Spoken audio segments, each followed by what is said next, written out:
Your time has come at last, dear reader. While we began this tale long ago, we hope it is yours to finish.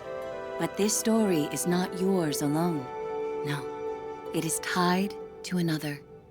And the journey you take together could change the fate of both our worlds. Shall we begin?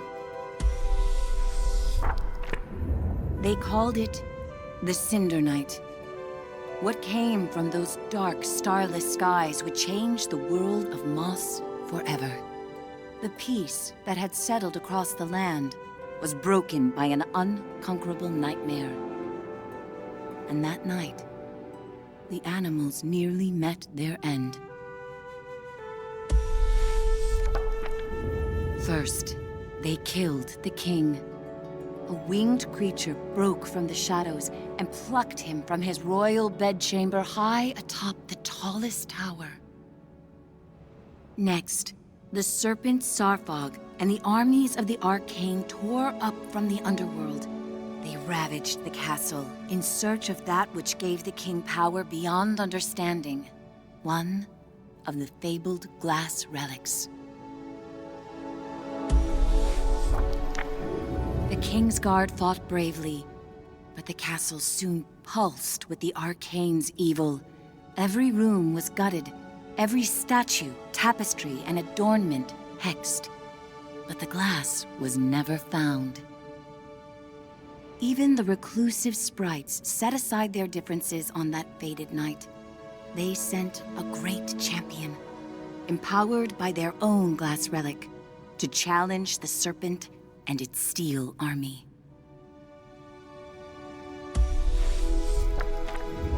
Meanwhile, Sir Argus, commander of the Kingsguard, led the survivors west through a temple long abandoned by their ancestors and far away from their newly risen enemies. It was an arduous escape. Finally, after passage beneath the impassable mire, they found refuge in a clearing hidden safely in the trees.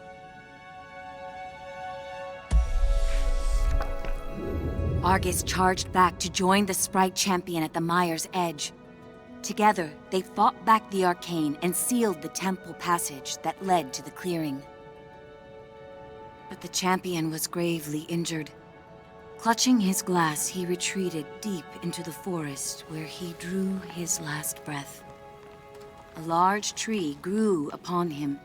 It stood many years in watchful duty, safeguarding the glass and awaiting its next hero.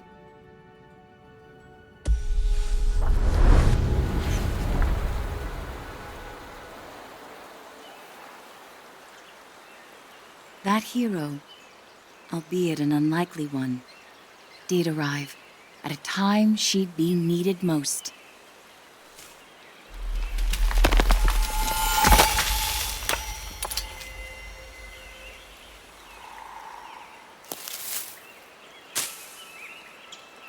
Quill was out adventuring beyond the edge of the clearing.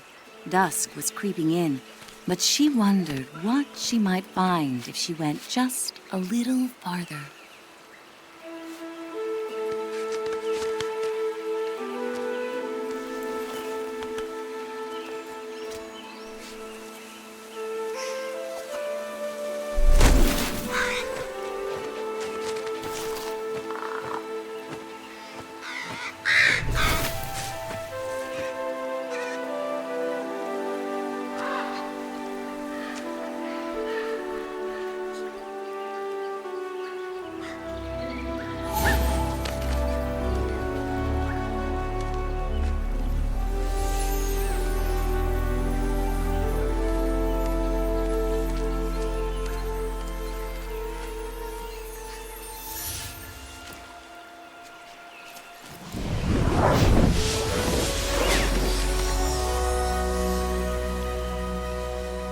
She was not exactly sure what she roused, but she felt no danger from the beings silently peering down at her.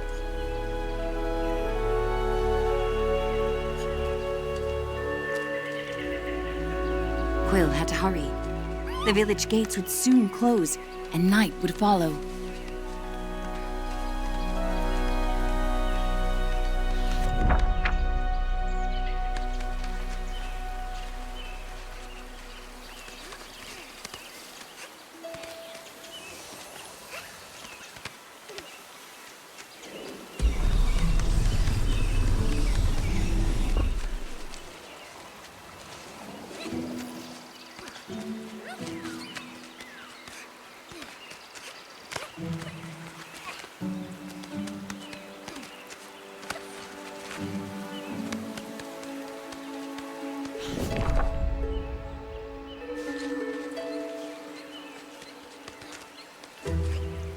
Night, her uncle often warned, was when danger was most present.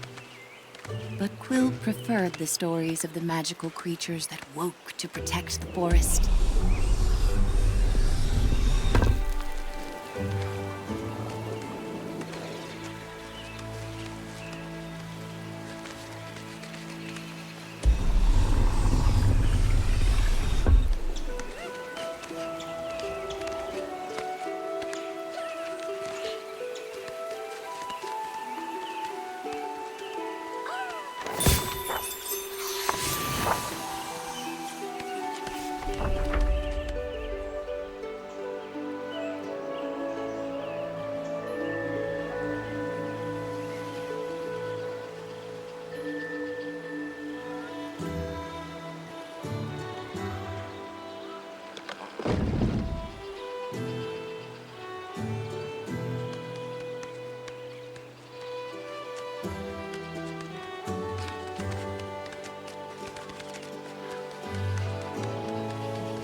Thanks to her new friend, Quill had saved priceless grains from the hourglass.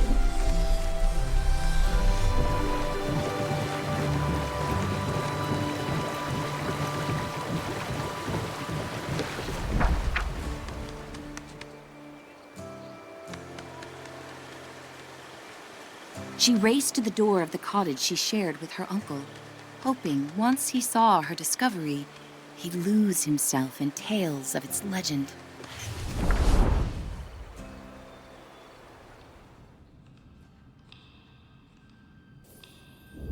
Uncle Argus was watching the evening light dim when Quill burst through the front door of their cottage. Uncle! Uncle, there's something you have to see!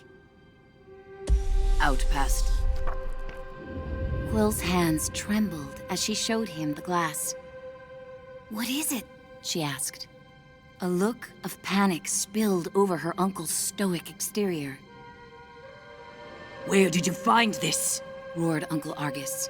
Quill had never seen her uncle so shaken. Just west of the clearing, she explained. And as soon as I picked it up, something started helping me. Uncle Argus followed her motion. A reader. With you, here, right now? Quill, what you found is very powerful and very dangerous, he said with great concern. If I could take this burden from you, I would. But this reader has chosen. Even with the moon full and bright, I must go right away. Quill pressed. Where are you going? I can help. We can help. No, he snapped. They'll find you and tear you apart. I have to go alone. It is for your own safety and for everyone here in the clearing. His long, heartfelt hug told her he was heading for danger. I'll be back before midnight. Until I return, I need your word you will not leave the clearing with that glass. Promise me, Quill. I promise, she said reluctantly, wondering where her uncle was going so deep into the night.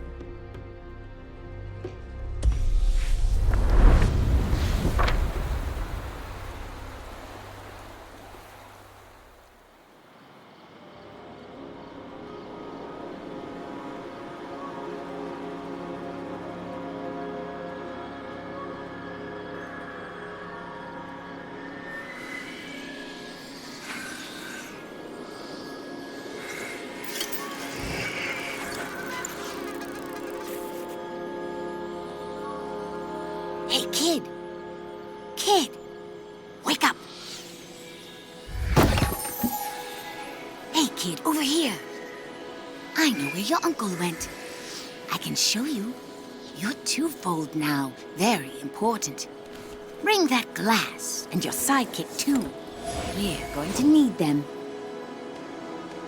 Quill called out. Hey! Starthing, wait!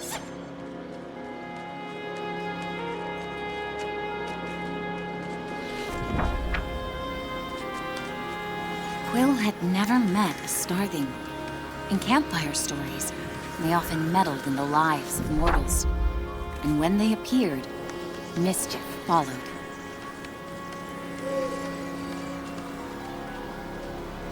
Passage through the eastern gate was strictly forbidden. Despite her promise, Quill knew in her heart that Uncle Argus needed her.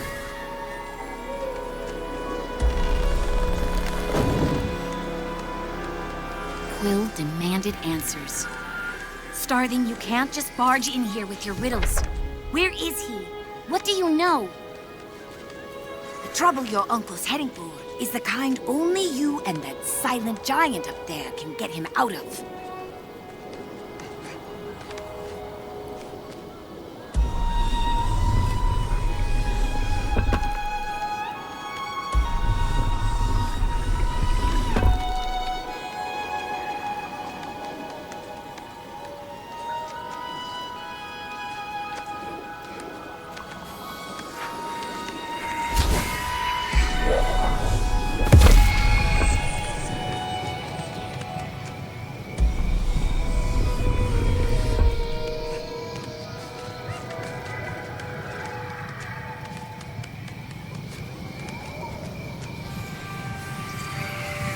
This way, kid, urged the Starthing.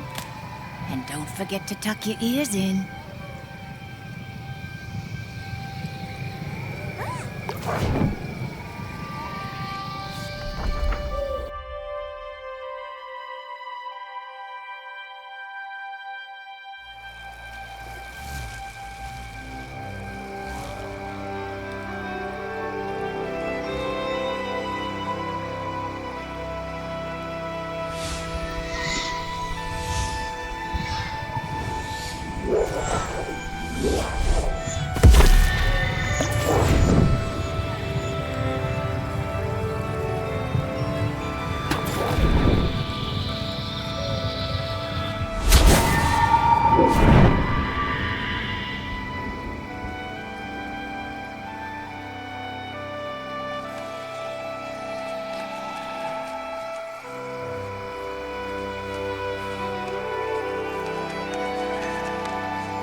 Just on the other side is the mire, the starling assured her. There's a good chance your uncle's still there.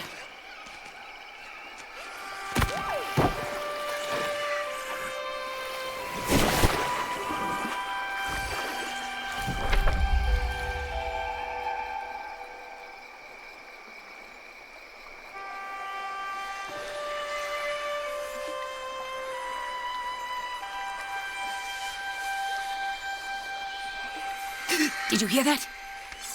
The starling seemed anxious. I've ruffled enough leaves in these parts. I can't be seen with you. I'll catch up with you later. Just don't go and die on me.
whisper echoed through the trees.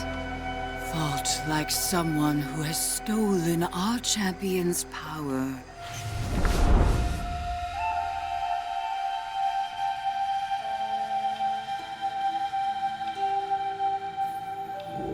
A small, yet fantastical band of sprites emerged, surrounding Quill. I'm Veda, root seer of the mire, and you have crossed into our domain. She sized up Quill with a rueful gaze, then turned her attention upward. I sense you there too. I have not felt the presence of such a promising reader in some time. A youthful warrior marched forward. Rootseer, I'm prepared to honor our great champion's legacy. Rodent, give us our glass. Quill stepped closer. Where is my uncle? If you've hurt him... Silence! Veda thundered back. It was Argus who summoned us here, and now I see why. Young one, I'm afraid the trees hum of attack. Your uncle's been taken to the castle of your ancestors. Quill's knees buckled as Veda continued. Argus put himself at great risk calling for us.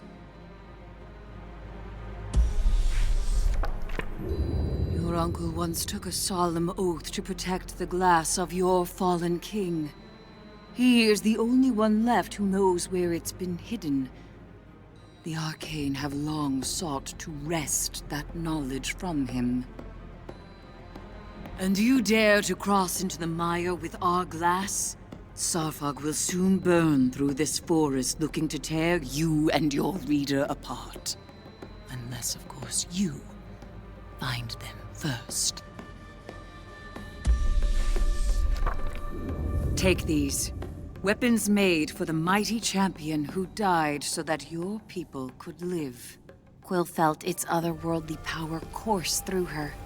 Find your uncle twofold, before the serpent and its masters break him. The warrior fumed. Our glass with her? Rootseer! She's minuscule! Come now. The reader has chosen its hero. We must let their story unfold. Veda replied with a frost of finality, and vanished into the shadows of the mire.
Quill's favorite story. How Sir Argus fought beside the Sprite Champion to seal this temple from the Arcane, and secured the survival of their kinds. Simply standing in their heroic footsteps felt like a great honor.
Quill hoped this was a shortcut to the castle. What she found was a strange and vibrant place shrouded in perpetual twilight. But something about it was oddly familiar.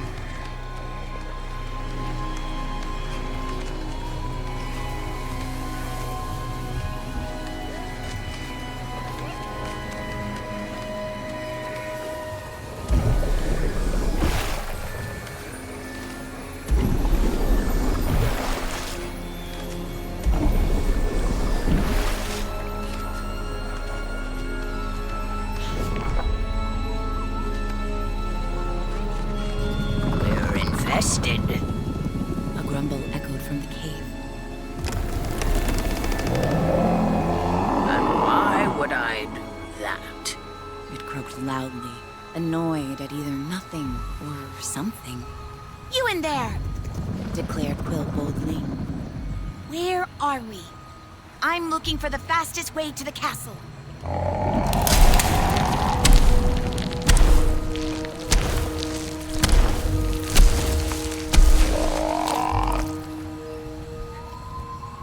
Quill recognized the toad as Veda's steed from the mire. Seemingly oblivious to Quill, he continued. Fine. I'll open the route. Give them your fancy test. But you're only digging yourself a deeper grave with roots Seer Veda.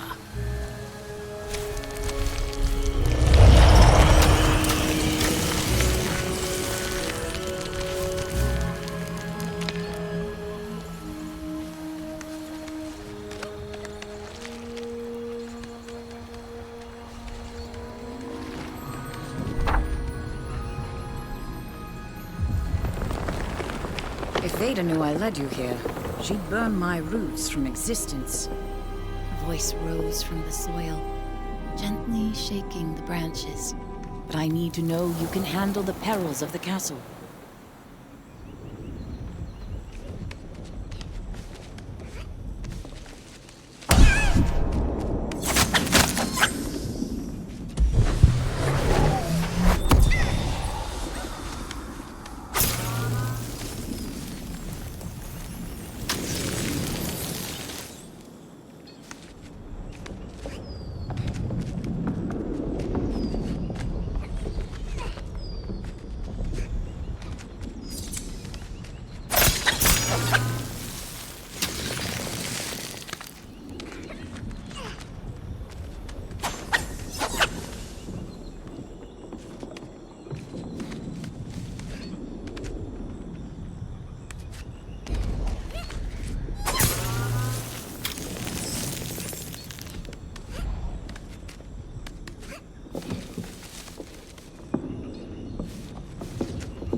crossed into a sprite's heartwood. The words radiated from the leaves.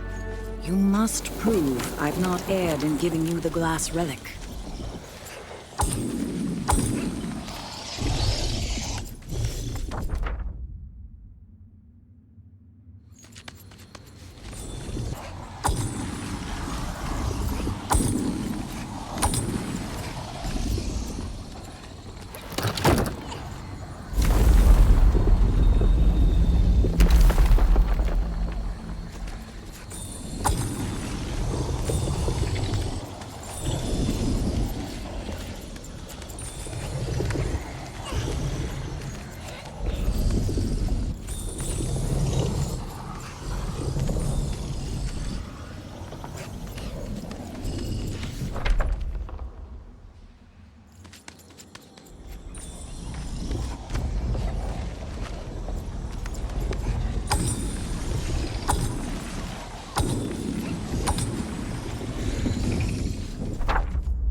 But we'll have more work to do if Veda is ever going to accept you as her champion. I'll summon you again when you're ready.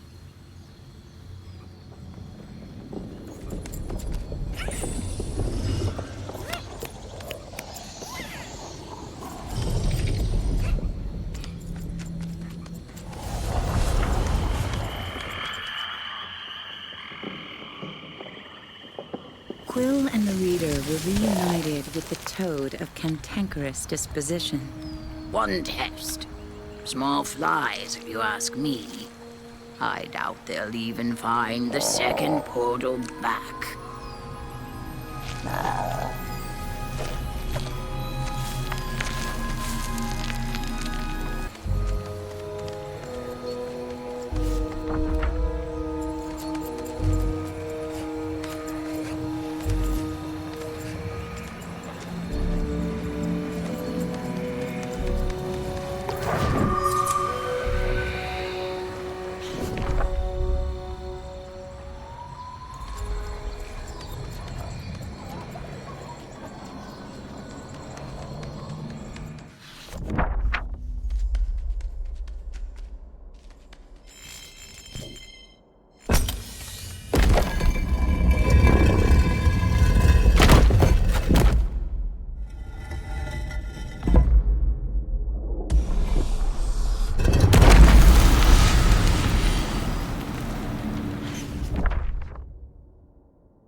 Quill felt a swell of pride as she approached the cavern river.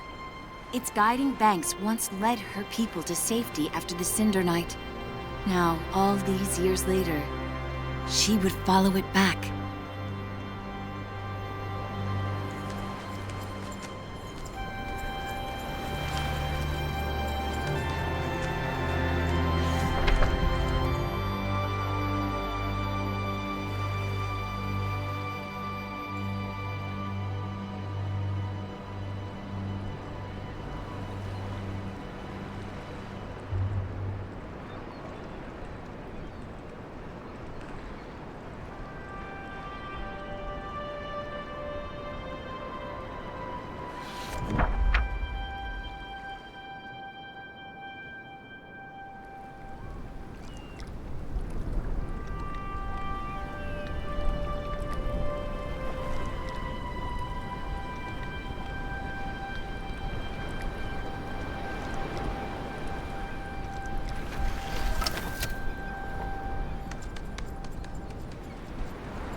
Quill's muscles ached, and her eyes grew heavy. She decided it best to set up camp and rest before journeying on to the castle. Hey, kid. Good. You're alive. The starling spoke as it circled the campfire. Quill gasped in shock as the starling unveiled monstrous wings and curled horns. It descended, talons gleaming. Oh, dear. I didn't mean to scare you. I'm not scared, Quill replied. I just didn't know starlings were feathered. This starving thing's gotta go, kid. The name's Adurin. No, we aren't feathered. Only me. I'm working on it. Let's just say choosing the wrong friends comes with a price. But you seem like a good friend to have. Thanks, I think. Quill readied her meal and paused to take in the strange winged creature who now called her friend.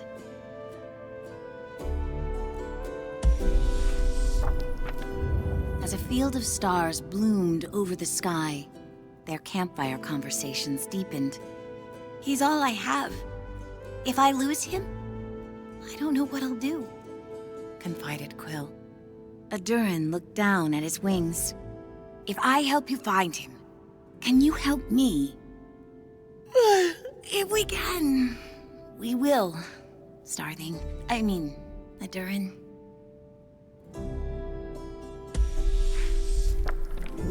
Although Quill was far from the safety and comfort of her nook in the cottage, her exhaustion led her into a deep sleep. Hey, Ghostface. A lot of folks have been waiting for a reader like you to return. I know I have. I'm going to scout the castle up ahead. Keep her safe, okay? For both our sakes.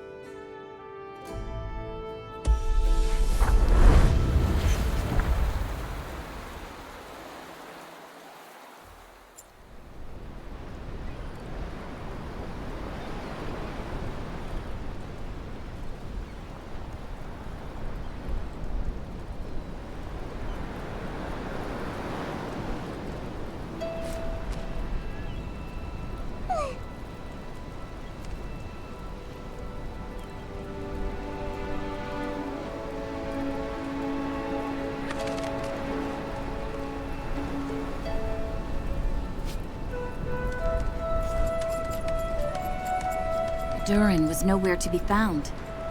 But looming high on a distant bluff was the castle, a stark reminder of what mattered most. Quill drew a deep breath and readied herself for the journey ahead.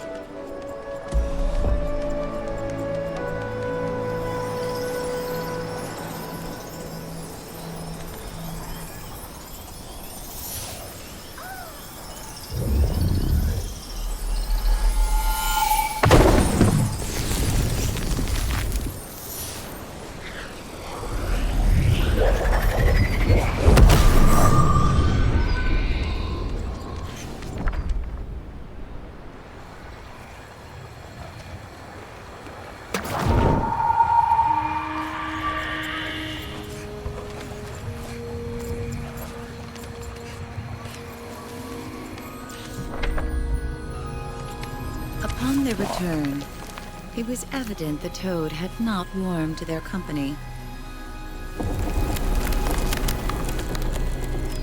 You really are asking for it.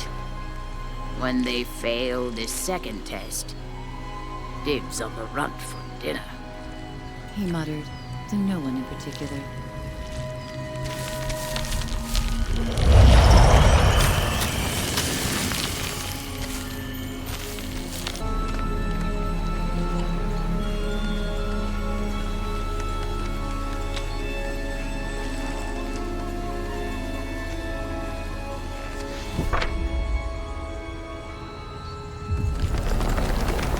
Through my little buds that you've made great strides on your journey. The voice rang from the wood.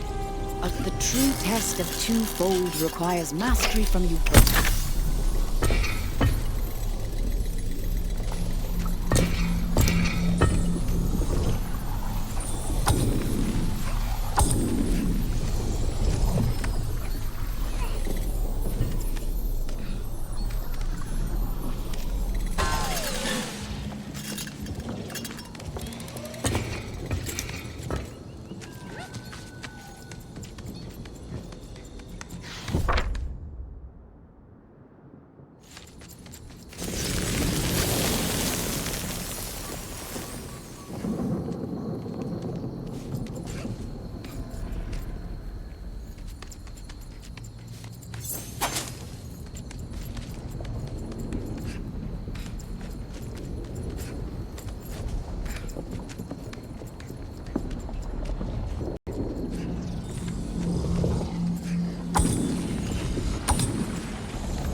The stronger it becomes, the harder you'll be to defeat. Reader, through this sword, you can channel your energy.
with this one, reader, advised the voice.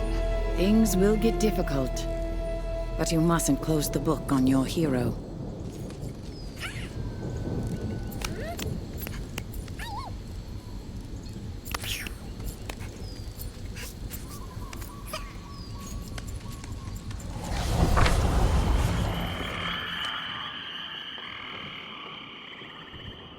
Quill felt more assured, more ready for the dangers of the castle.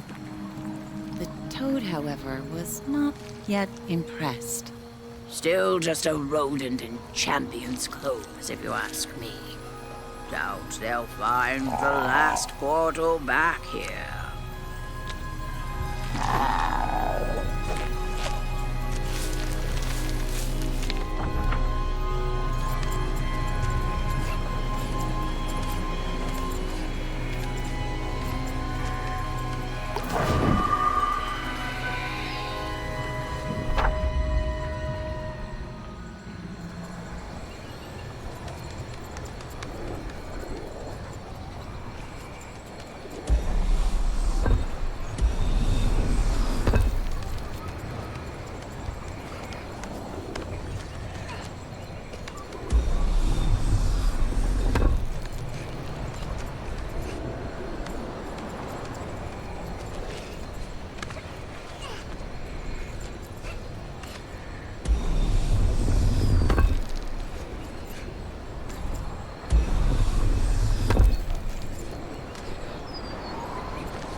She'd seen this view before, in a drawing from her uncle's library.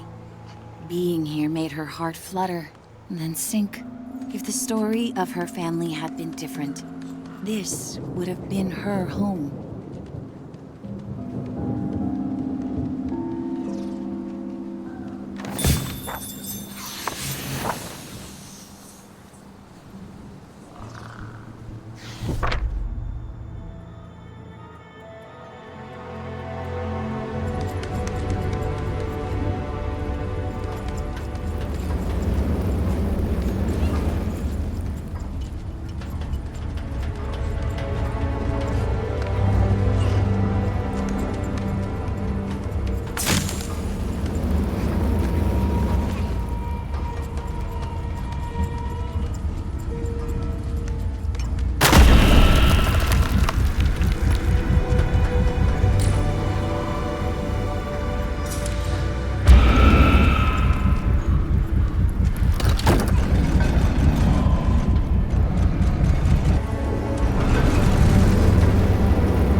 Durin was back.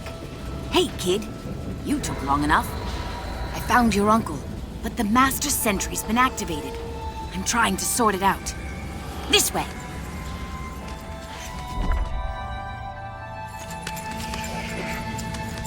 My uncle? Is he okay? Quill echoed. He's alive for now. We must act quickly.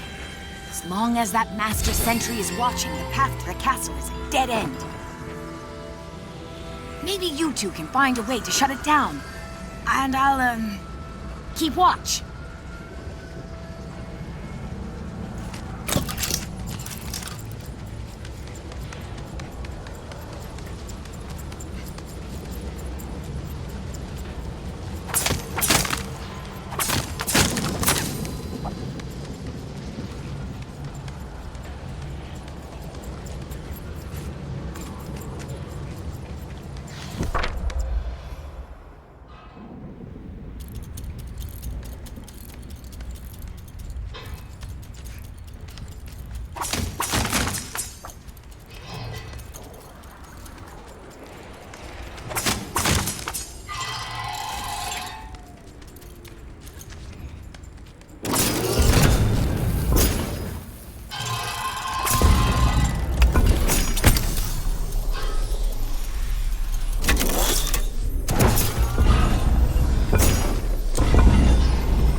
All clear, kid, Adurin affirmed.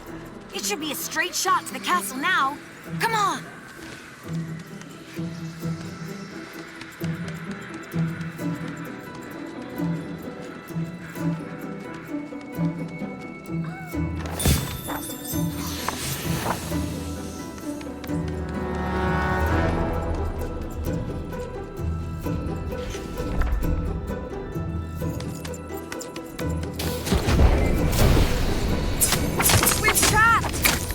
Quill. Can you open these doors too? Oh no, these are powerful arcane hexes. I can try.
shouted Adurin. We have to get out of here!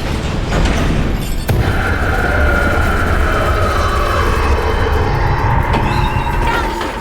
It's the only way!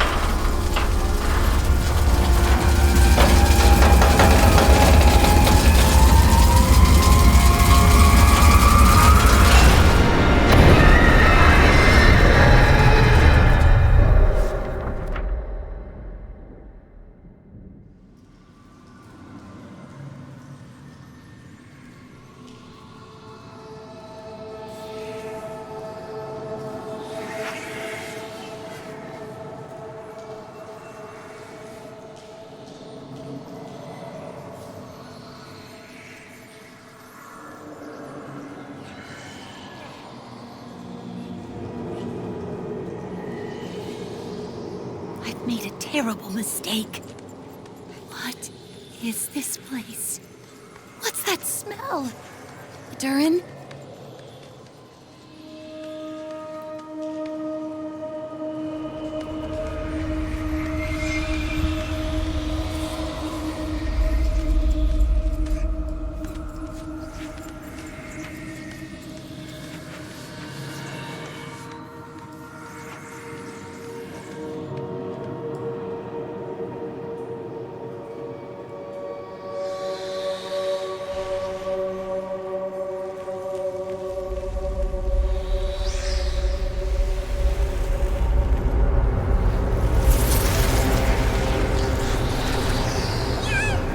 I'm so sorry, Quill. I really am.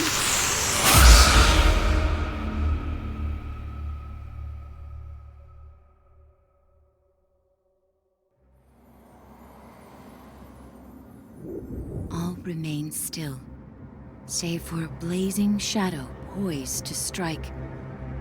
Quill's insides felt like quicksand sinking in terror at the sight. The shape lunged, metal crashed, and Durin's light went out.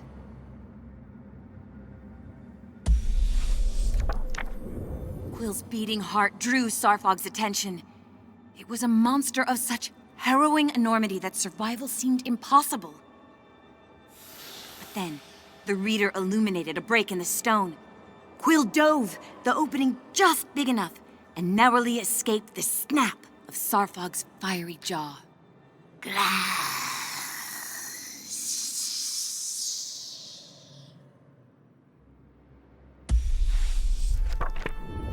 Instinct fueled Quill's desperate flee. The littered limbs of those before her served as haunting reminders that this was where so many before her met their end. Her adrenaline waned. Trembling and anchored by a heavy heart, she slowed, stumbled, and crumpled to the cold ground.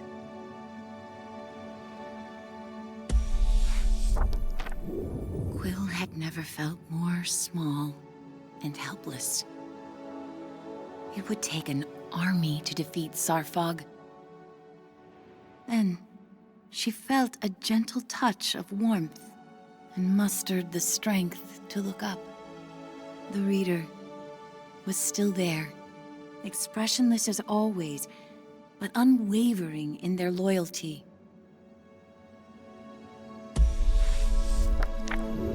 Quill felt the depth of their connection, the strength that came with being twofold. They'd come so far, together. My friend, I need your help. If we don't face Sarfog now, my uncle will die. And that monster won't stop until you and I are torn apart. Will you stay with me and try?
Quill searched the silent halls. "Uncle! Uncle!" she called, but only her echoes responded.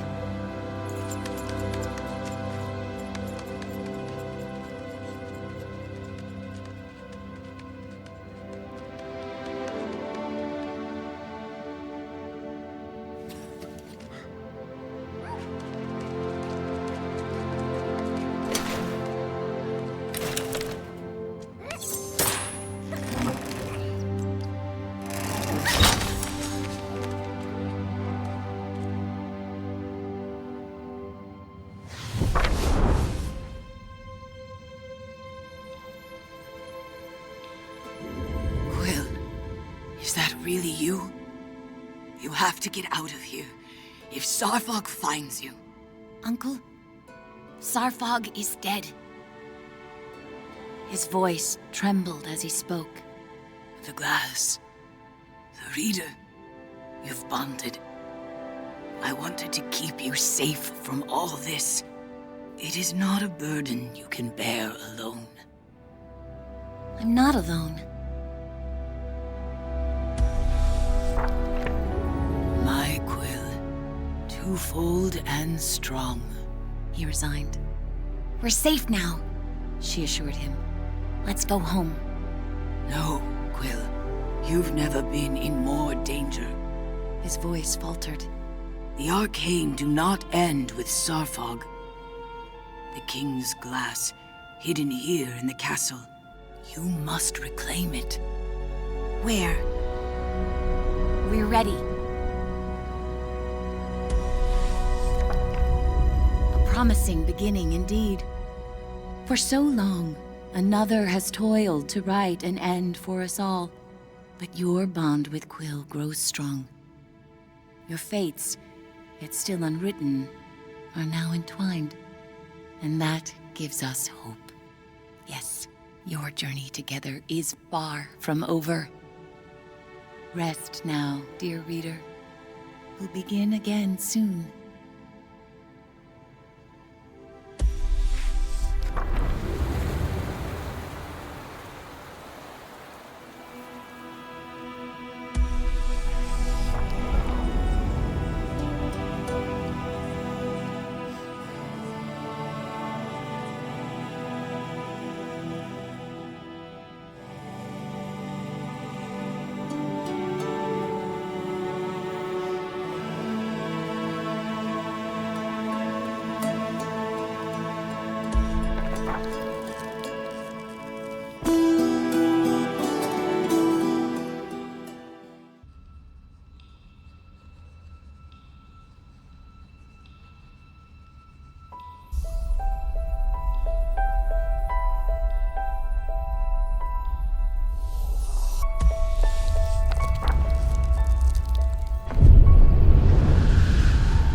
We remember you, dear reader, even if you do not remember us. You see, this is no ordinary book. Within these pages lives a hero, one who could determine all our fates.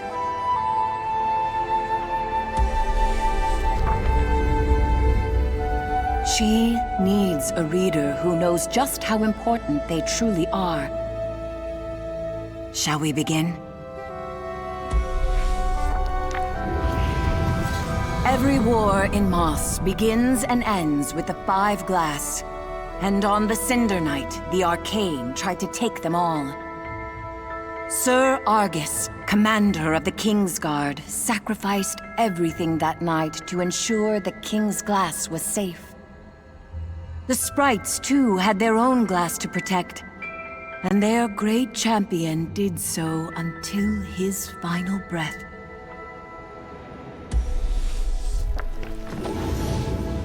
The story of his glass would resume much later when young Quill of the Clearing, out on one of her humble adventures, found what the sprite champion concealed in death. When she showed her Uncle Argus the green glass, everything changed. He understood well the gravity of her find, and rushed off to seek counsel with the sprites.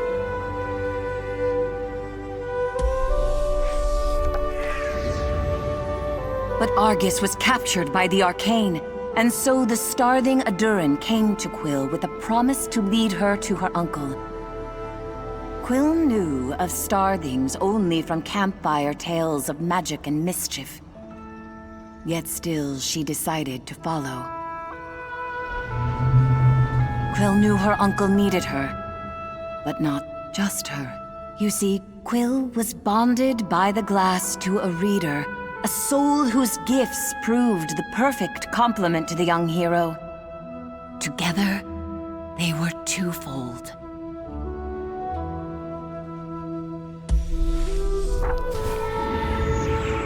They embarked on a perilous journey.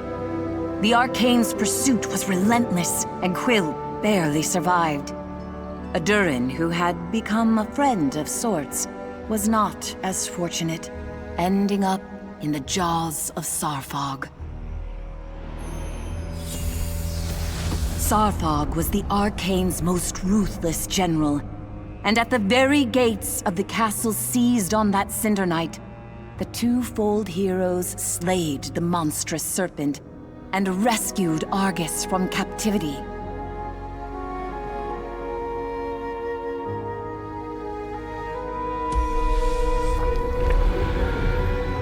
But the Arcane do not end with Sarfog. The one who leads them will not relent until the Five Glass are in their clutches. And that will unravel this world.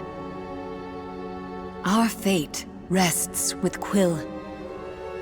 She needs a true partner by her side. And we hope that is you, dear reader.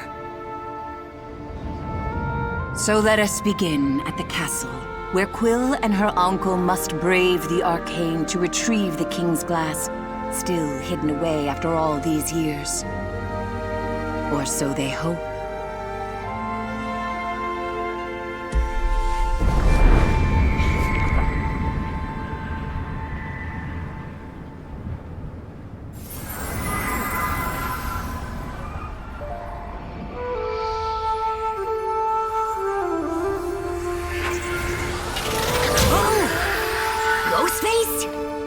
You're still here? Then you should have this. You can thank me later. Or maybe before. Who knows?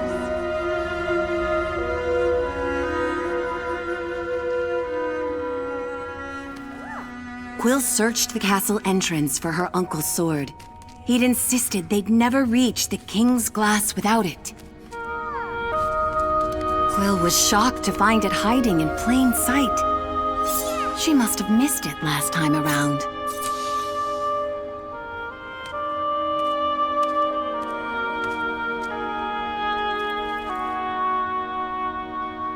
After all, she'd been a bit preoccupied.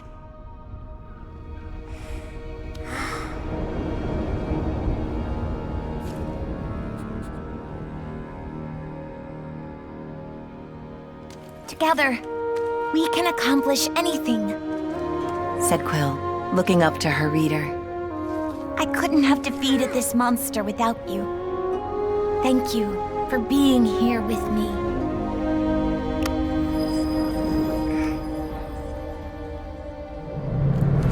She'd left Uncle Argus alone for too long. He could be in grave danger.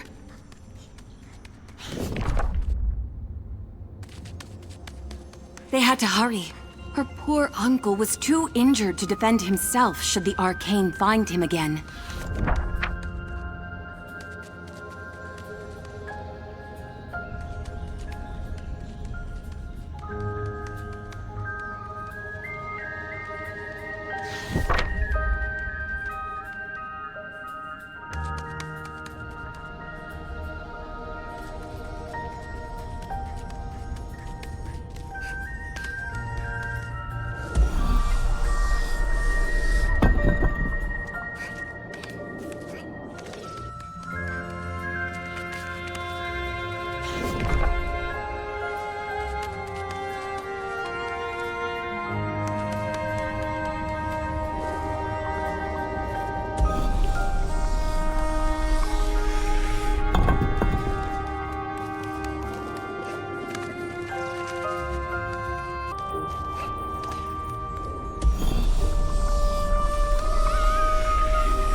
Uncle Argus!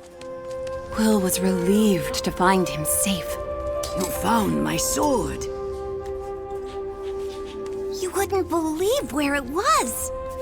You know, I never realized just how huge Zarpog was. Shh! Lower your voice, Quill. We're not safe. He could be anywhere. The king's glass hides beneath the throne. We must move quickly and quietly.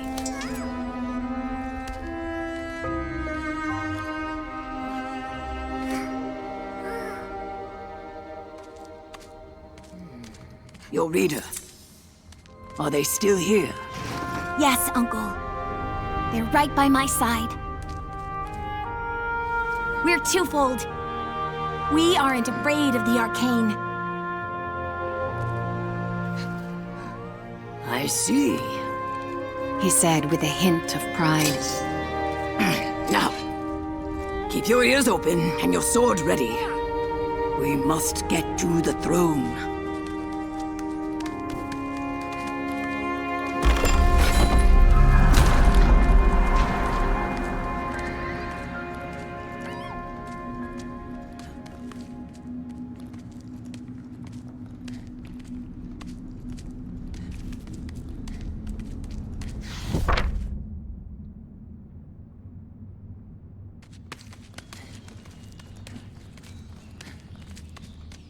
No sign of the arcane here.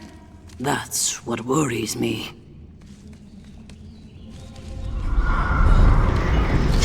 Uncle, look out! I can't see you, but I know you're up there, reader. Please, she's in your hands now.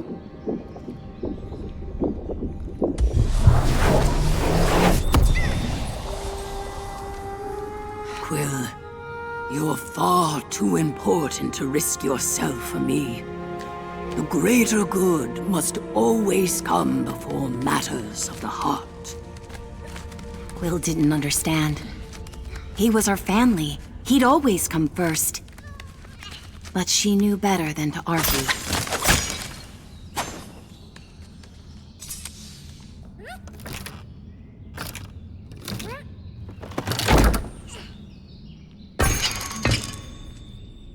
Go on ahead. I'll stay a few steps behind. You focus on getting to the throne.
Quill was awestruck.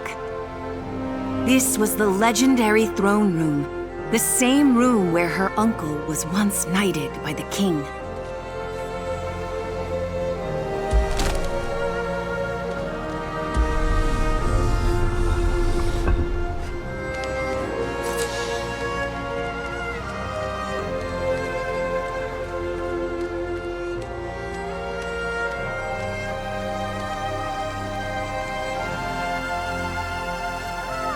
all clear? She called back to her uncle. I've waited years for this moment. By all that's good in this world, I hope it's still locked.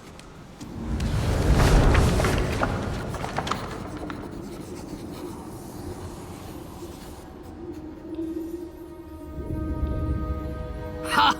The fools never figured it out. He snickered. Uncle Argus then turned to Quill with a wink and a smirk, and plunged his blade into the throne. His sword was the key. But the triumph soon faded as they descended into the eerie quietude of the secret chamber. Please be safe. Her uncle pleaded under his breath, with an air of unease Quill had never heard before.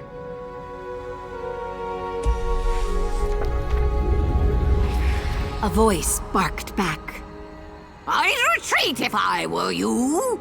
Dark magic afoot here.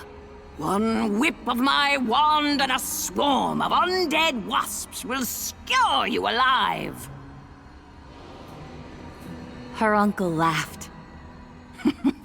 Barnard, don't tell me all this time alone has you communing with the dead. I don't have undead wasps. Total bluff. He chuckled. My dear Argus, I can't believe it's really you.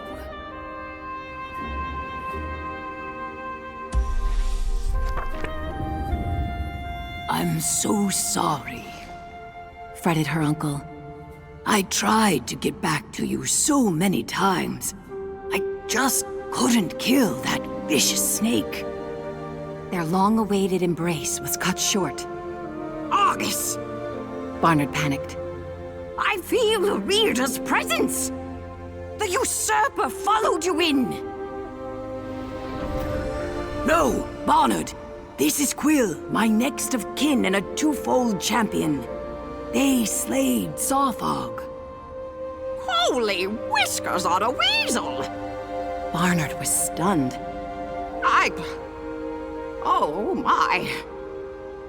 Then there's much to discuss. Mugwort tea, anyone?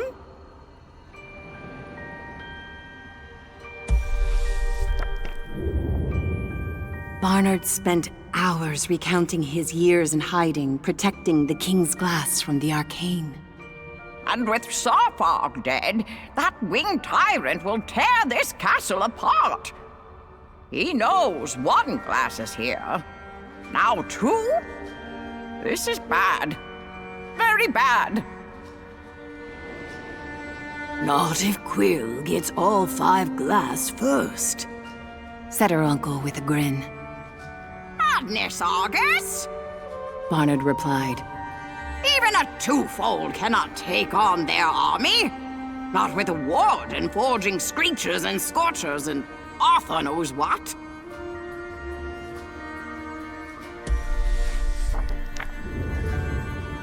Hogwash, Uncle Argus retorted.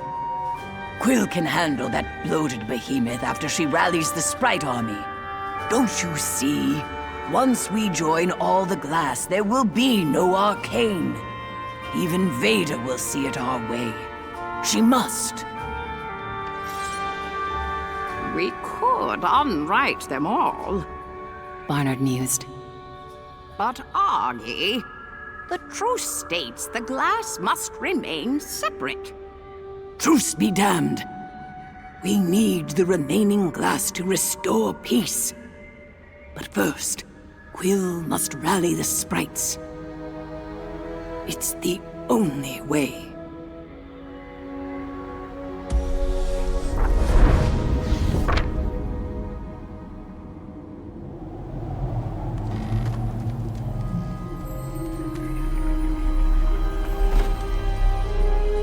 Her uncle's belief in her and the reader swelled Quill's pride. They had a sprite army to inspire and the 5 glass to unite. And it all started with claiming the King's Glass.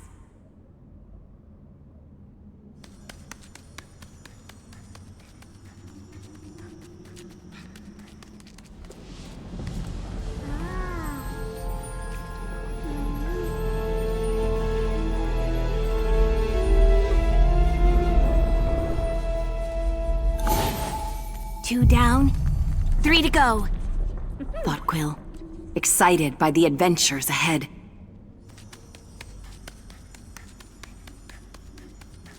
Barnard was clear. She'd find quick passage to the sprites through the Room of Realms.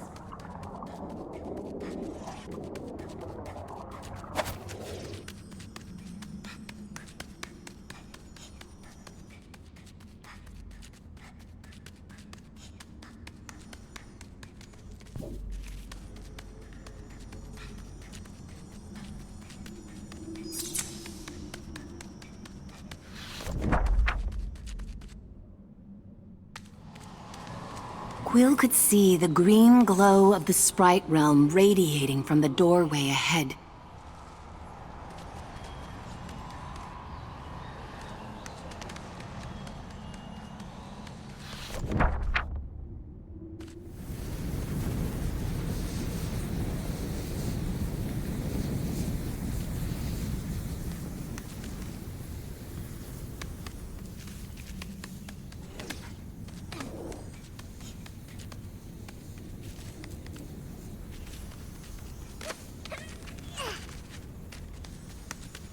Only sprites can cross here, Croaked an unseen voice. I have the green glass.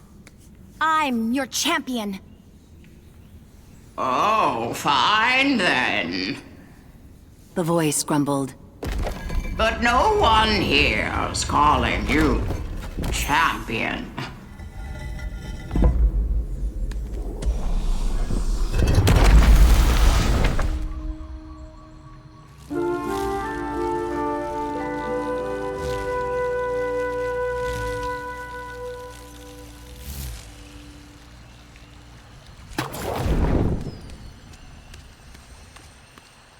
It was as if the castle of her people had been plucked from its roots and planted among the vibrant hues of the sprites.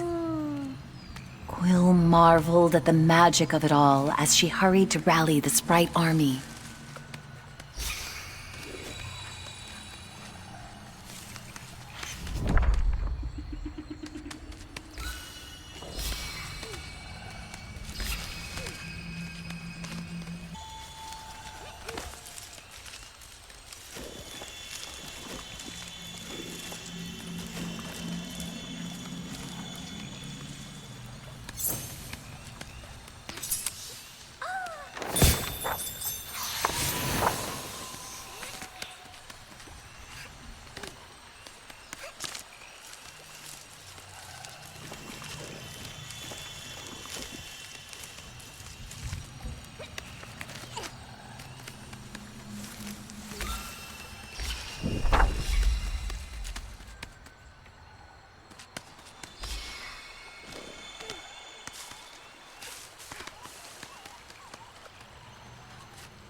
Well, Croaked the toad. if it isn't the world's smallest snake slayer.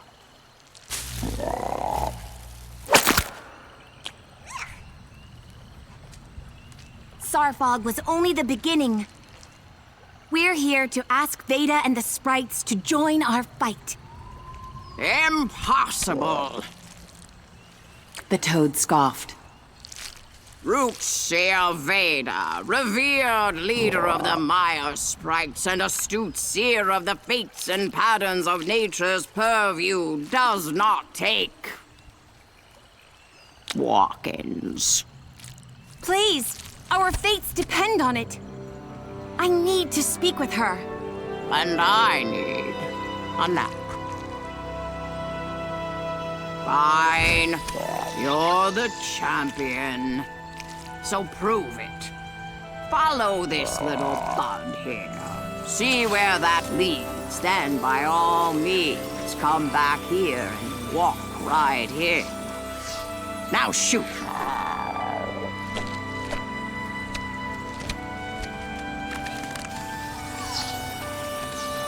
Quill found the toad's behavior curious, but the sprite bud seemed eager to help her reach Veda.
Dearest reader, the sprites have granted you the means to inspire growth in this world.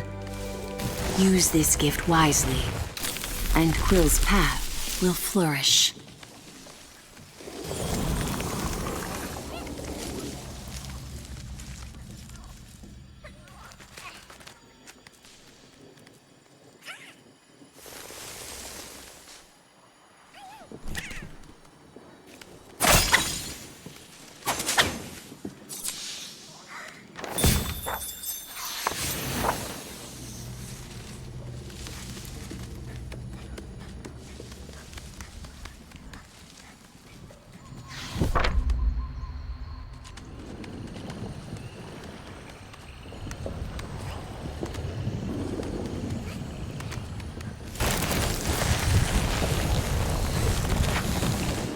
No walk-ins, huh? Quill smirked to herself, recalling the toad's words. Now they could go back and make their own path to Veda.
They were almost back. Quill couldn't wait to see that crotchety toad's expression when they walked right up to Veda's throne.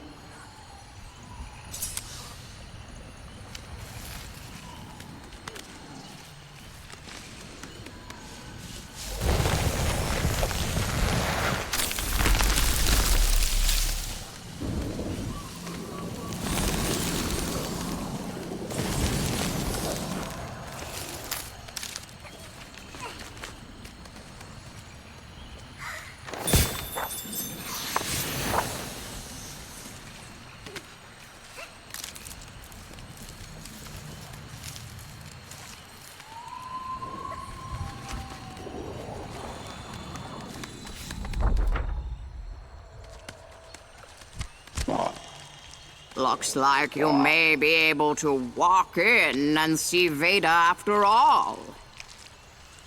Remarked the toad smugly. Thanks for your help, Toad. Help a rodent? He croaked with exasperation. Never. Now go bother Veda if you must. I could use the entertainment.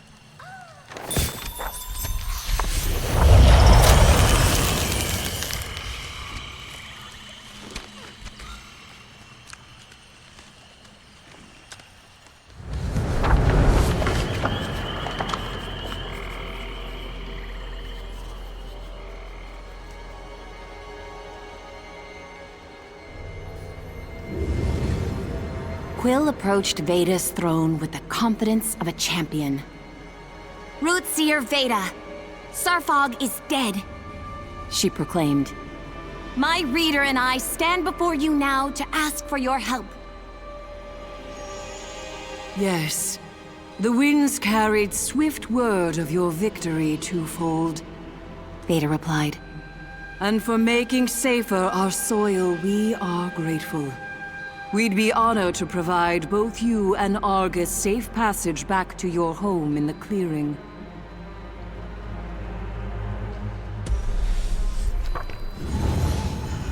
Thank you, Quill replied. but Moss, we'll never be safe until all the forged armies are defeated. I have been chosen to safeguard the glass, and with the sprites fighting by our side, my reader and I will claim it all and end the arcane. Veda was wide-eyed at this news, seemingly in awe.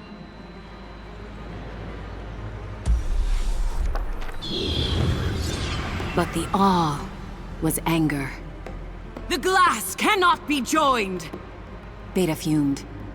We separated it for a reason. And now some young, naive mouse dares to bring them together?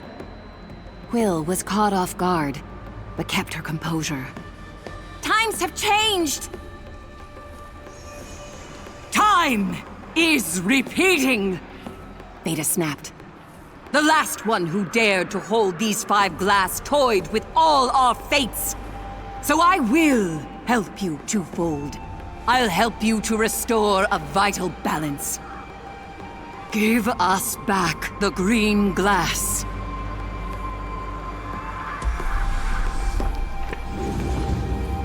Look at the peace and prosperity our realms knew before the Cinder Night, back when the glass was separate. Veda continued. It is your duty to keep the torched wings that dominate our skies from writing the end for us all. Quill dug in. My uncle Argus, commander of the King's Guard, entrusted me and my reader to restore peace. We will face the arcane and take their glass. It's the only way. Argus is gravely mistaken, Veda seethed.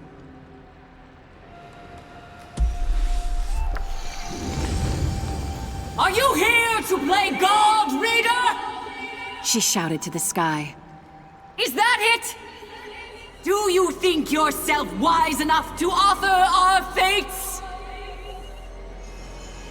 Quill defended her partner.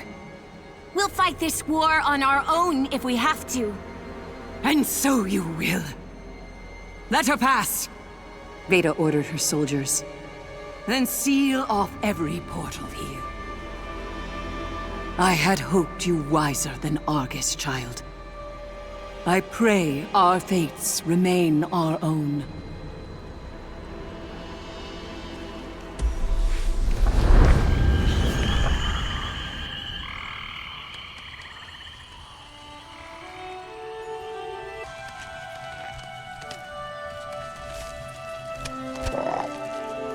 As Quill headed back to the castle, the toad consoled her in his own prickly way. Don't take it too hard. There's a lot going on that your tiny brain couldn't possibly comprehend. Stay safe, Furball.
The farther Quill walked, the worse she felt.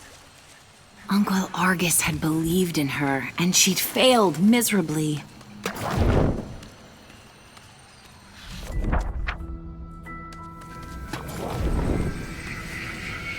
Hey, kid! Durin? You're alive? You need to quit messing with those stick-headed sprites. It's glass you need, and you'll find it right through this door. Crush the Keeper, break the hex, and you're in. Follow me.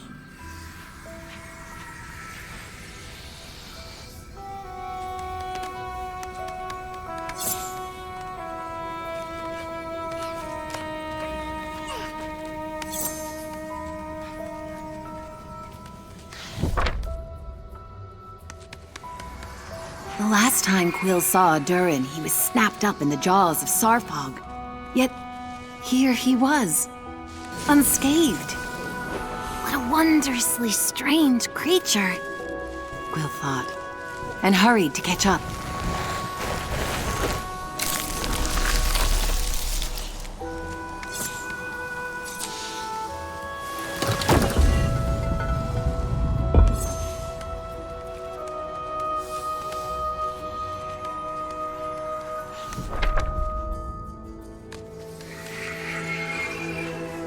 Come on, kid. Gotta move while he's still sleeping.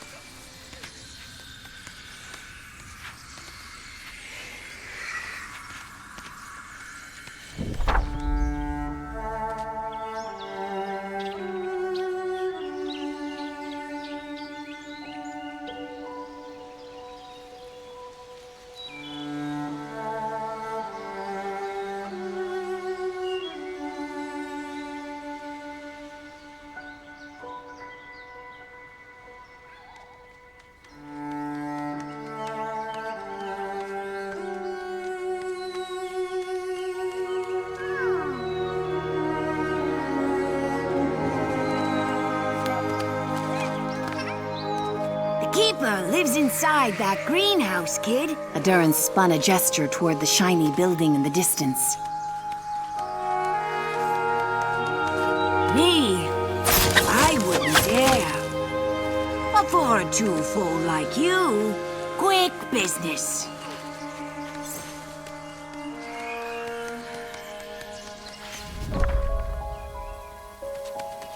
Quill wondered why Adurin was so skittish.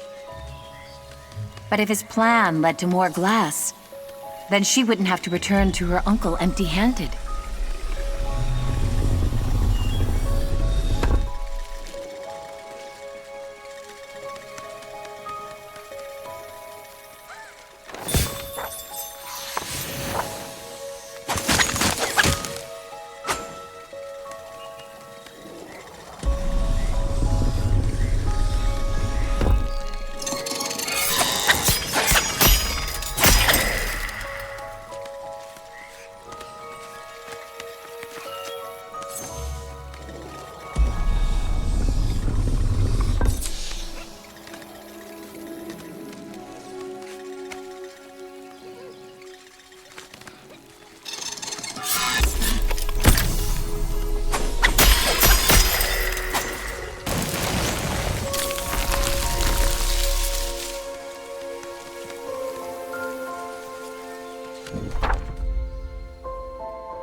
As Quill reached the greenhouse, her excitement rose. It was spilling with beautiful and wild plant life, and the Keeper was hiding somewhere at the heart of it.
swift and nimble, blessed by those who came before her.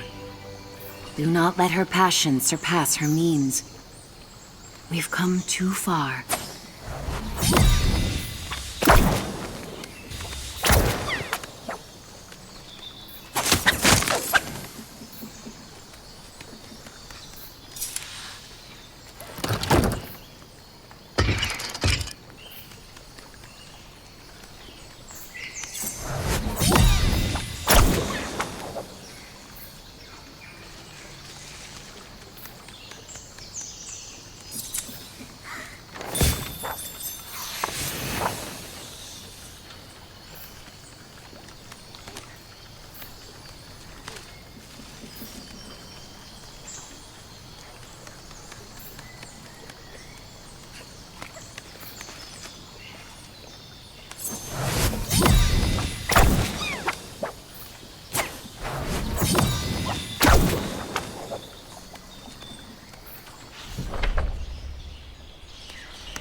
This could be the Keeper's lair, thought Quill.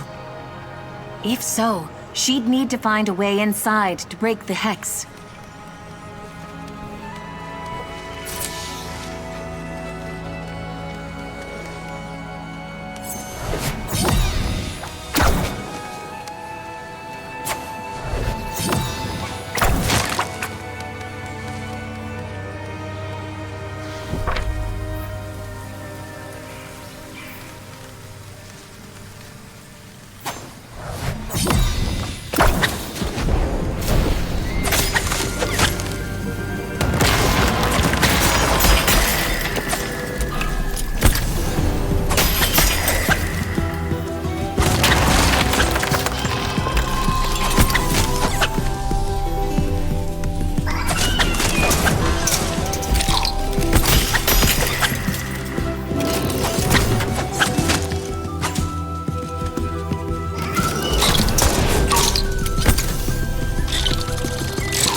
Her adrenaline rushed as the doors creaked open.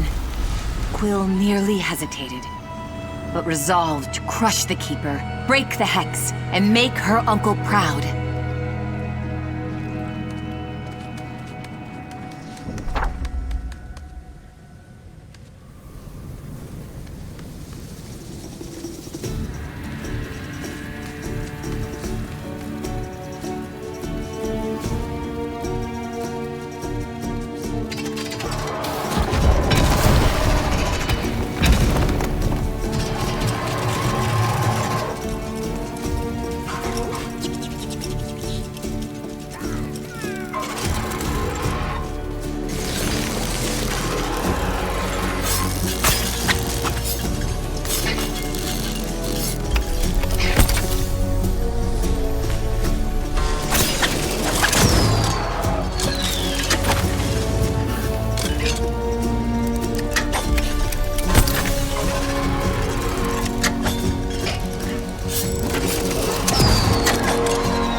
The Keeper gone and the hex lifted, Quill could now return to that mysterious door in the castle where Glass awaited.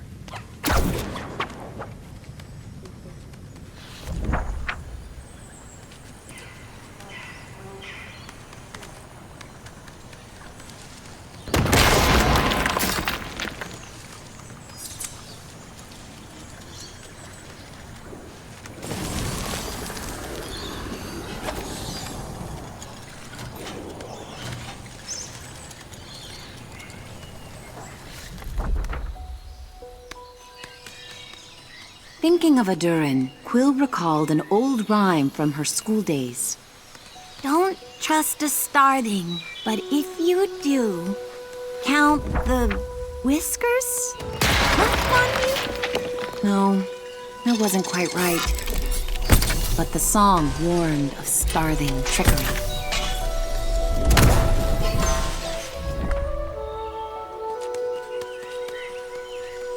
Quill wasn't sure what to do. Trust the starthing and see if this little adventure led to more glass? Or return to her uncle and let him know she failed to rally the sprites?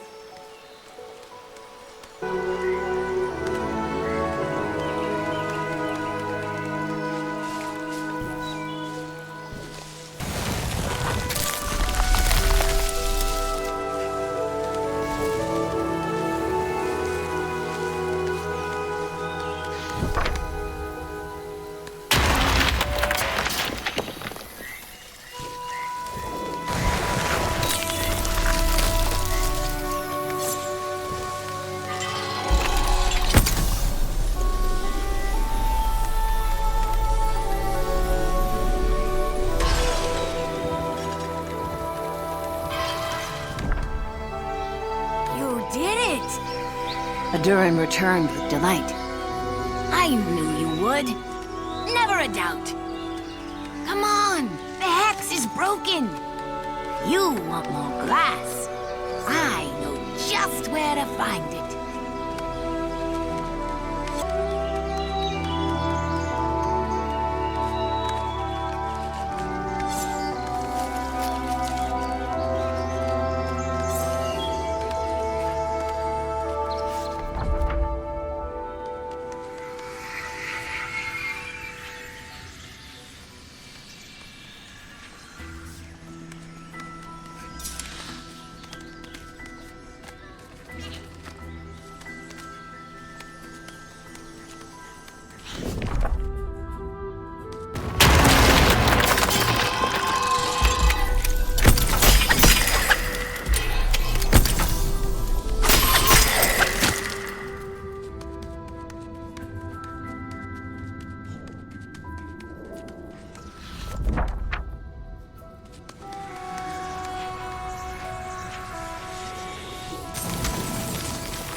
About the glass. Let me handle all this. She doesn't take kindly to strangers. Nor anyone, really. Better for me to set the stage. No time to waste. I'll meet you on the mountainside. Quill stopped. Something didn't seem right. It was like the toad said. There was far more going on than she understood. She'd be empty-handed. But Quill knew she had to return to the chamber to talk with her uncle before going any farther.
I'm so very sorry, reader. We've never seen a bond as strong as the one between you and Quill. And seeing it broken breaks us all. But you're still here, reader. And you're our last hope. With the Owl Tylan now in possession of 4 glass, there's only one left that evades him. Should he claim it, the world as we know it will end.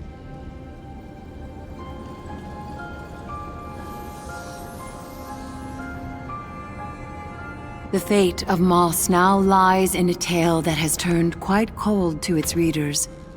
But it's here where the last glass resides.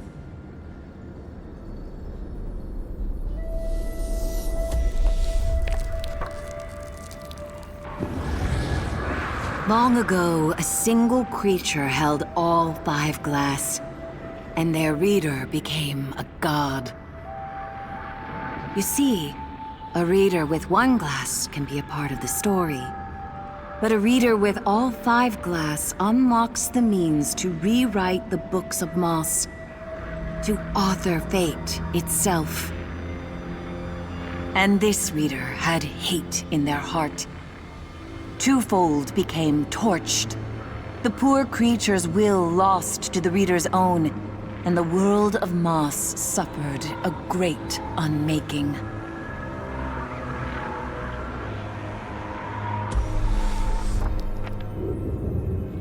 But the good creatures of Moss united together, seized the glass, and cast its omnipotent reader from their world forever.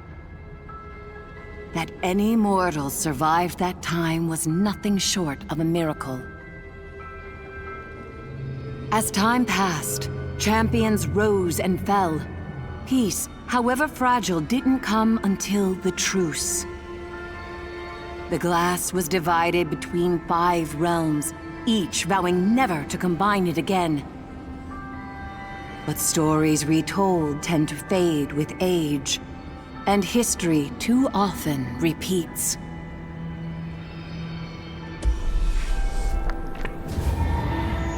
Which brings us to the Owl Tylan, who thought himself wise beyond all the creatures of Moss. Forsaken by his own for this hubris, Tylan found kinship with another outcast, a meddling starthing named Adurin. Like all starthings, Adurin was immortal. But he loved the mess of mortality, how in their blink of life mortals needed one another. So, anxious to impress his new friend, he helped Tylan steal his first glass from a realm grown complacent.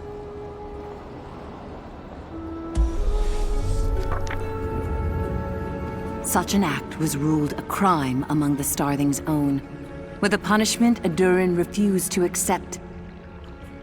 He was cursed to become that which he loved most. Mortal. And in 100 years and a day, he would die his final death. Desperate, Adurin revealed to Tylan the power of the 5 glass combined. Adurin hoped his twofold friend could use it to undo his own damnation. Tylan hungered to hold such domain, and so they stole another, then forged an army to steal it all.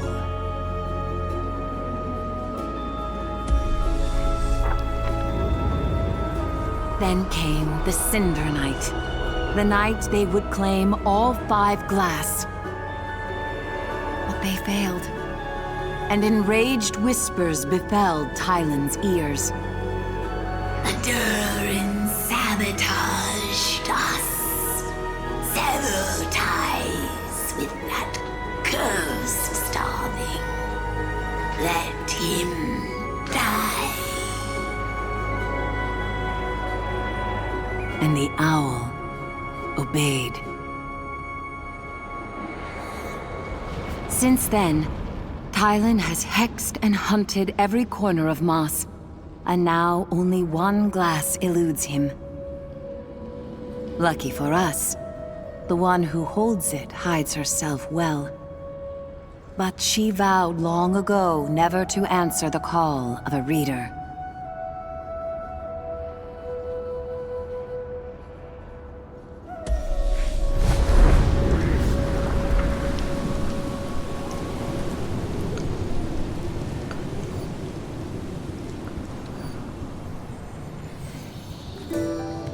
Nothing made Sahima's weary blood boil more than the starving Adurin and his endless tricks. She tried to ignore him, but he kept rambling on about a twofold champion who'd killed the serpent Sarfog. I told you last time, if I saw you again, I'd kill you. Ghostface? Well, where's the kid? Not again, thought Sahima. She'd been haunted by these monstrous readers her whole life. Why me? Why me? This wasn't the plan.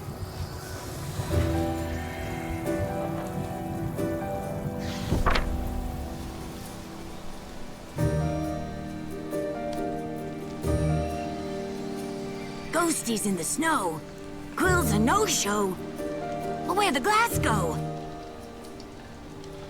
If that makes your glass the last, then I'll be right back. Good riddance, thought Sahima as she watched the starthing buzz off. But now she needed to shake this vile reader.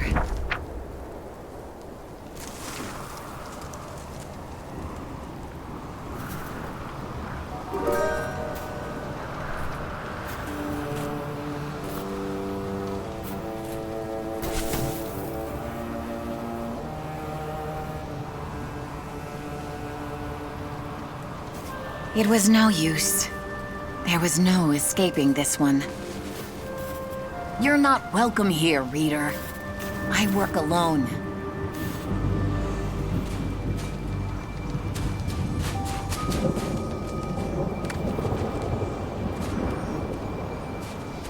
Chills spread down Sahima's spine. Tylin and the Arcane were tearing Moss apart.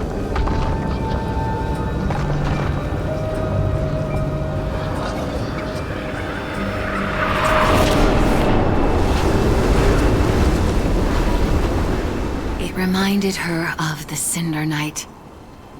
Maybe worse. There would be no hiding. They'd be coming for her soon enough. She had to fight, even if that meant playing into this reader's hands.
Fahima hated using this path.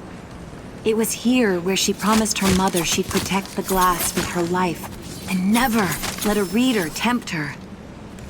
A vow she intended to keep.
Sahima was shocked to find the arcane hex on the castle door gone.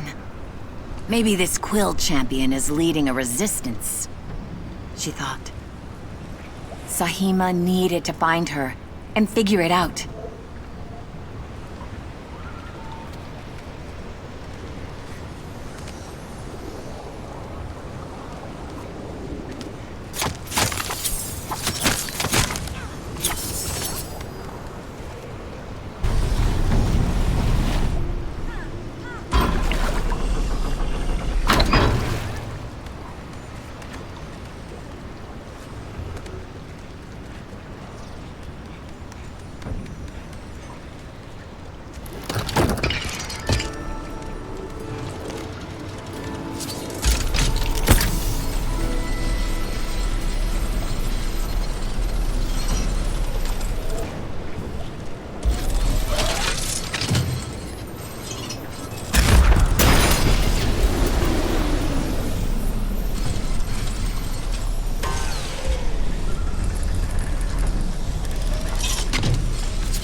There you are!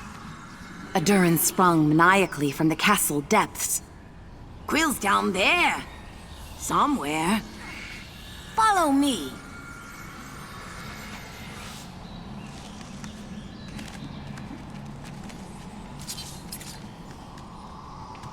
Great. Sahima grimaced at the sight of the starling. I should have expected to find you here. So what? I go down there and you buzz off and then all the real trouble comes? Get the message, bugger. No one wants you here. If I were you, I'd be nicer to me. Just find her already. Sahima hated to do anything close to what Adurin wanted. For all I know, this could be an elaborate trap set by that wretched starling. She thought. But if the champion who slayed Sarfog was really in the castle depths, together, maybe they could fix all this.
Sahima heard something echo from the depths below.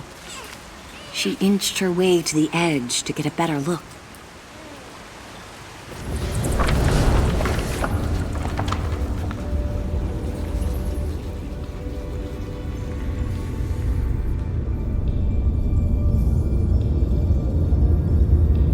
After a jolting drop, Sahima was met by a blade. "I'm a friend," she assured, offering her chakram. A friend would have thrown a rope.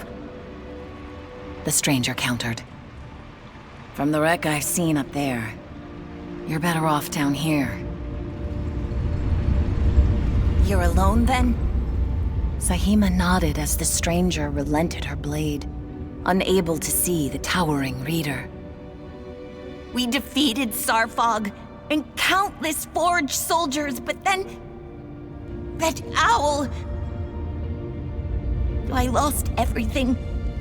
My best friend, and my Uncle Argus.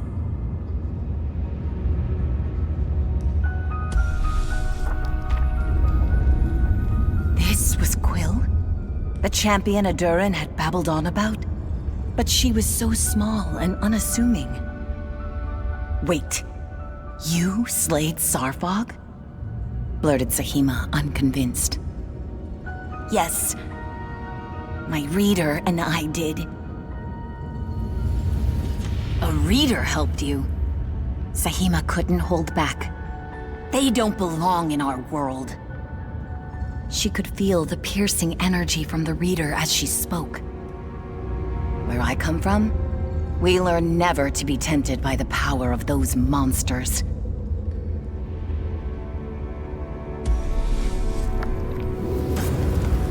Monsters? No, we were twofold. Quill defended. They were big when I needed to be bigger. Strong when all was stacked against me. You're wrong about them, and we're wasting time. I've got to finish my uncle's plan. Sahima had never heard anyone speak of a reader in that way. As if they were one in the same. Like family.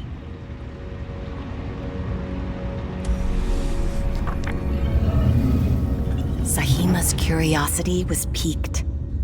Tell me then, what's this plan of yours? To end the arcane once and for all, said Quill with chilling intensity. As soon as I can climb out of here, I'll go straight to the foundry and crush the warden of the Forged Army. Then I'll face that owl, avenge my uncle, and take back the glass he entrusted me to protect. Sahima felt stirred by young Quill's confidence. If she and the reader were truly twofold, then they were the only chance to save Moss from Tylan.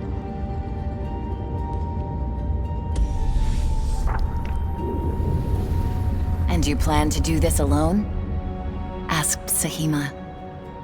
Barnard may still be in the chamber beneath the throne, Quill revealed. Barnard the Unbreakable is alive? Sahima knew then what she had to do.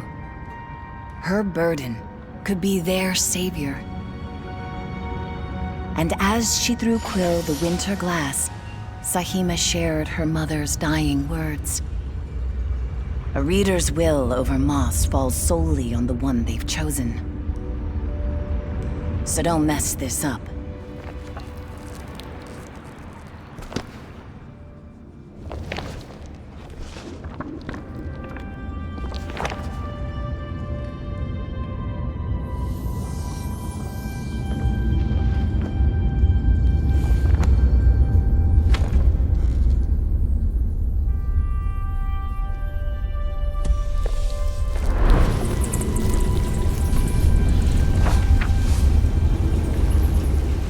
That plan of yours? Count me in. I'm Sahima, by the way. Keep the chakram. I'll find the mage while you take down the warden. Quill studied the glass. It wasn't hers, or the king's glass. It shone with a violet gleam. The last glass in all of Moss.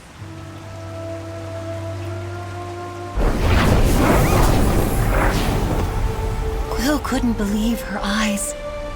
Is it really you? Where have you been?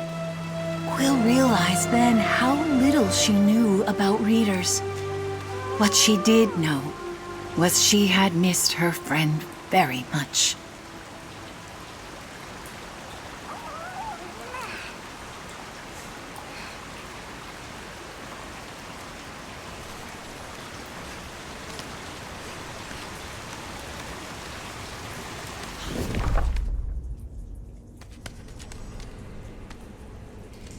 Quill approached her uncle's grave while the mysterious warrior paid her respects. I didn't know Commander Argus, only his legend.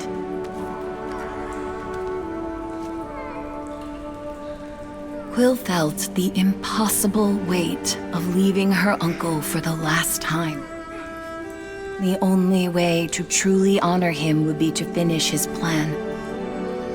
With her reader, anything was possible.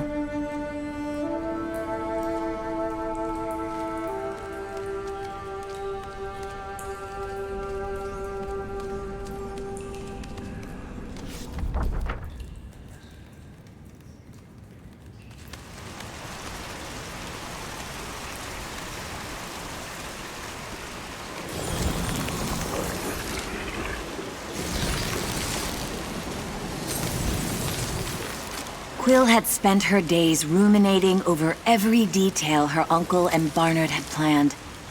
Now she was finally free to start again and hunt the warden who toiled somewhere in these depths.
Odin had spent years transforming these caverns into a foundry to forge steel soldiers and weapons of war. And her uncle had been adamant. To reach the Owl Tylon, the Warden must be defeated first.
Dearest reader, here lies the hammer of Cariel. The legends forgot how the hammer fed on his wrath, until only fury drove his heart. But if you can lift Quill up from the weight she carries, she'll find the strength to hold.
Quill the Warden below her. She had to find a way down.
recalled her uncle's heated retelling of the Cinder Knight.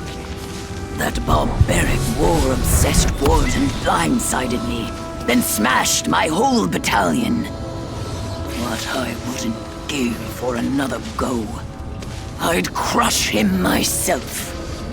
Quill wanted nothing more than to deliver that justice.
Quill could almost hear Uncle Argus in her mind, overjoyed knowing the Warden had finally been defeated.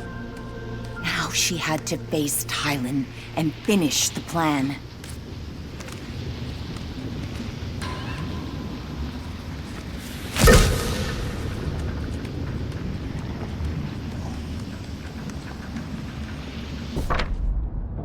Quill knew where to go. To the top of the castle, closest to the skies. That's where she'd find that murderous owl.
The welcoming chirps of a sprite bud reminded Quill of all the wonderful strangers she'd met along the way. They were the moss her uncle wanted to save. Before anything else, Quill had to find Barnard.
Quill's heart sank.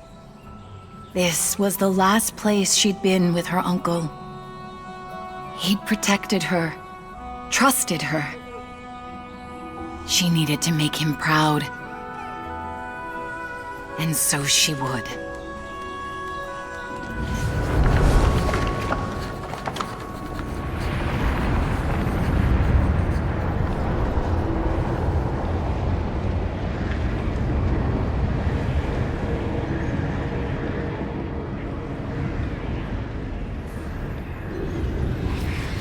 Quill was relieved to find Barnard alive, conjuring luminous magic.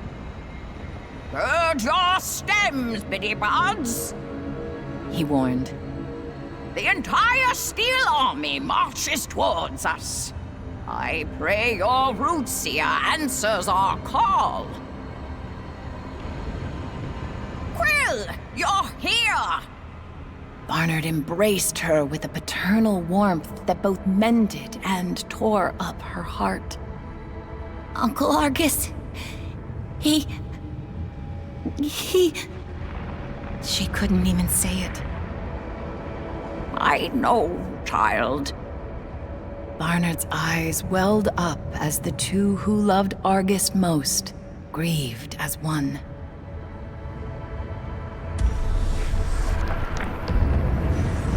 A flash of magic through the window above broke their embrace. Vera!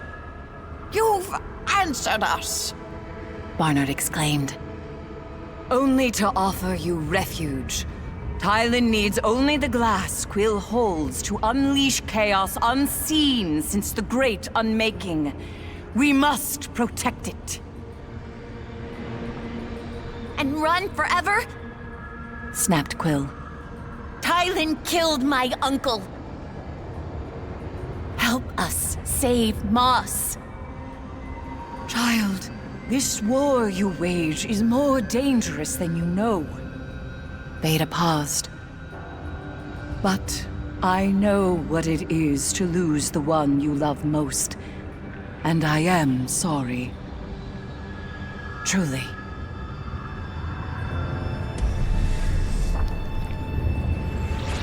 Suddenly, the sky above Veda burst open. Her soldiers screamed in the distance. Quill, But before she could finish, a wave of chaos engulfed the root seer. Oh no!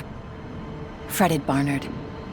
Veda's army was our only hope! An abrupt crashing of metal broke the silence as forged soldiers breached the chamber. But a chakram shattered their assault. Sahima, please, tell me there's hope out there! Pleaded Barnard.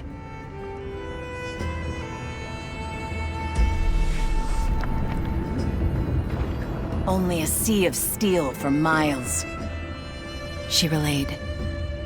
So, it's just us then? Barnard noted the grim reality.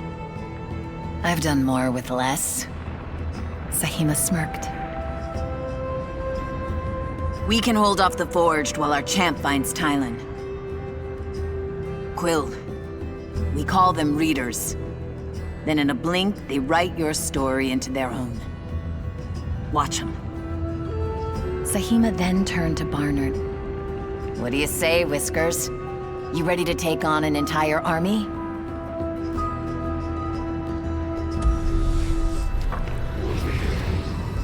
I've been waiting for a breath of fresh air for a long time. Barnard mused. Quill, the closer you get to Tylin, the closer the Five Blasts are to being united. In the wrong hands, I fear it's the end. Quill didn't fully understand it all. But she did know who she was fighting for. And as the small band of heroes readied, she proclaimed it loudly from the heart. For Uncle Argus!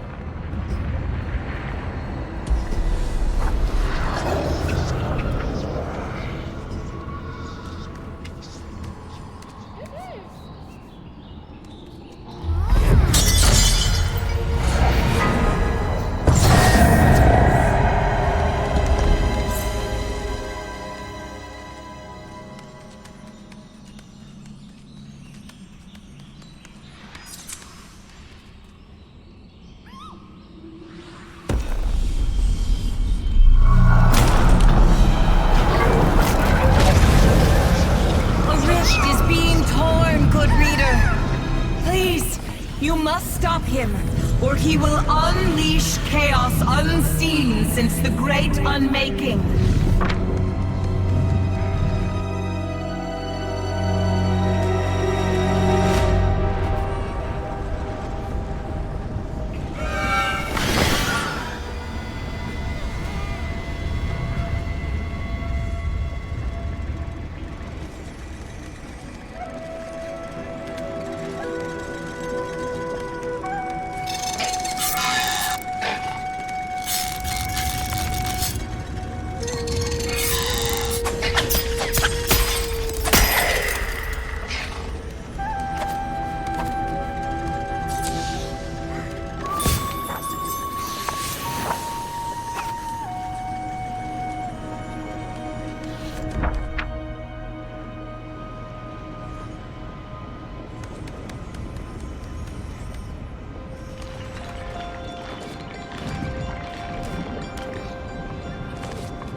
No matter what happens next,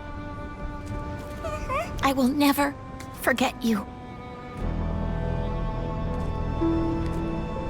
Let's finish this.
it, Tylen! The glass is all here!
To be you? I did! You never give up, kid. I'll give you that. But whatever goes into that rift up there is gone forever. Kaput! Bye-bye!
Her uncle's killer was dead.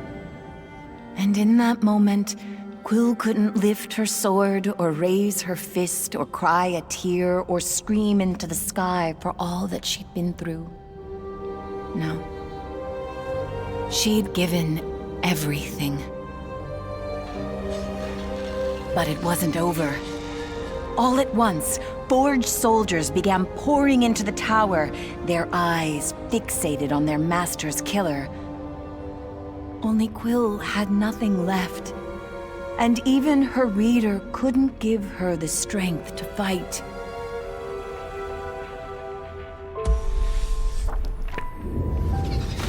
Outside the castle was a scene not unlike the Cinder Night. But Sahima was no child this time, and her years fighting to survive had afforded Quill enough time to defeat Tylan. Still, she was surrounded. And Barnard conjured from the ancients a primordial fury that turned arcane steel into molten waste. Even so, soldiers poured in from every realm, and his aching arms started to waver. But something in the distance caught their eyes.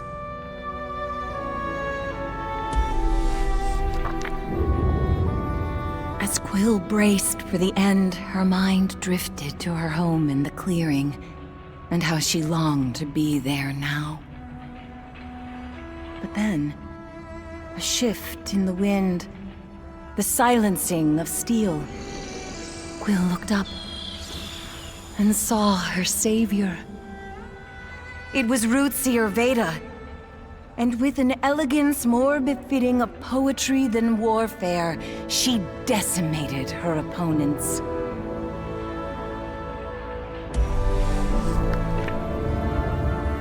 And while Veda and the sprites vanquished the last of the arcane, Quill mustered the strength to stand. Then, with nothing more than the clasp of her small hands, this young mouse from the clearing held all 5 glass. She felt it. Power born from creation itself. The world around her faded to the background as Quill gazed at her reader. Towering against the swirling chaos of the open sky, they looked ethereal, godlike. And she had to let go.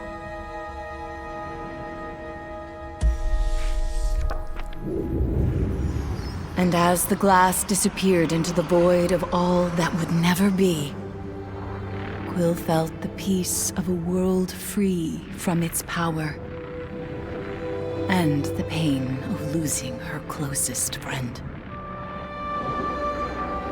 Rootseer, you saved us. Quill spoke wearily. All I did was save you, replied Veda warmly. You saved Moss. And as Veda guided her away, Quill heard the faint turning of pages. Goodbye, my friend, she whispered. And with that, you, dear reader, vanished from her world.